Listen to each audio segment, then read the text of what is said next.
Here I have two images. They're the same image, but the background's different, and you'll see why that is as we move along.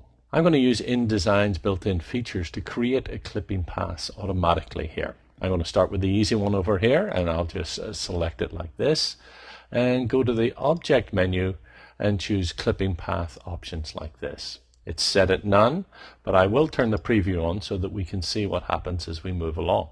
Now, there are a few types here: Detect Edges, Alpha Channel, and Photoshop Path. We'll be getting to these two later, so we're just going to start off with Detect Edges. So what it does here, it automatically detects what the background is and masks it out. And as you can see here, it's done a pretty good job. And the reason is that it is just a white background, so that does make it a little bit easy for it. So it's just automatically created the path for us. So if I select that and zoom in a little bit here, click away, you can see that it's not a bad job. There's a little bit of tidying up to be done there where I can see some white edges here. Let me zoom out a little bit like this, select it again, and go to Object, Clipping Path Options.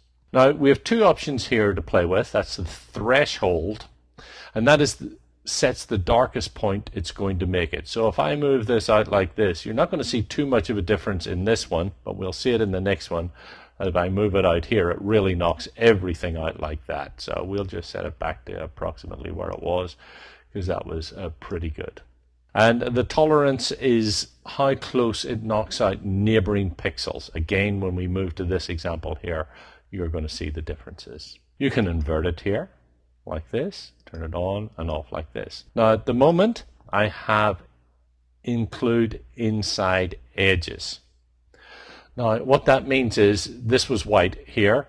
If I had some white in here, it would knock it out automatically. In this particular case, I wouldn't want it. But let's say I had a teacup here where it had a white background, and then inside the handle was white as well, it would detect that as well. So that's the sort of example you would want to use. The next option is Restrict to Frame. So let me just cancel out and I'll show you what that one means. So I'll undo it a couple of times to get back to where we started here. And what I'm going to do is just crop in this so the part of the image gets cut off. So now if I go to Object, Clipping Path Options, turn on Detect Edges here, and choose Restrict to Frame. Notice how this line came up. I'll turn it off again. You can see how it ignored the frame and created the clipping path around this, whereas when I have this turned on like this, it cuts it off like that.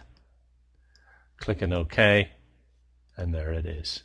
So even if I come out to my frame, well, I've got the content selected, come out here, the clipping path still cuts it off there. I'll hit undo a couple of times, get back to where we started.